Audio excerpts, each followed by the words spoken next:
Schippers, groot ervaring die buitensenter van Westbank. En dan Wellman, hy is net so gemakkelijk op die 9. Weer eens as het Nathan Solomons. Die intensiteit van hoe hy lyn reg, hy trek Wellman. Die lang aangee, Bobby, die top, aftrap en hoor is het. Luister na die gejuig van die Westbank skare. Die ervare speler. Eagles wat die bal van hulle voet af wil speel.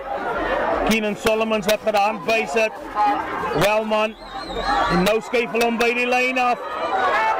Nelani kry die aangeet na Farmer. Eenvoudig net te veel spoed. Boltney, uitstekend van die afskop af. Een van die manne wat daar die Indian kamer aan die kook hou. Gaston Wellman. Liederman. Goeie continuïteit, goeie ondersteuning en aantrek. Jaden Marcus!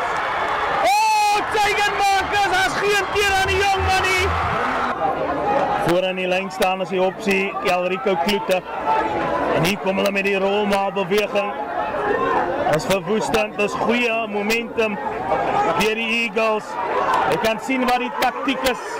As hulle in die rooi sone is, kom in die rolmaalbeweging. Is die doellyn wat wank. En die hande wat in die lug gegooi word, maar wat sê meneer Jeffen Bruintjies? 12 punte is die punteverskil, indien hulle nou kan gaan druk en oorskop. Kan hulle dit 15 maak, punteverskil dan net 5. Oké, wat voor, nou moet hulle geduldig wees. Albertus Baard wat optel en oor die doellyn, kan hy die bal plaas en die 3 toegeken. As jy sal nou kan vir die play niks. As dit die klap.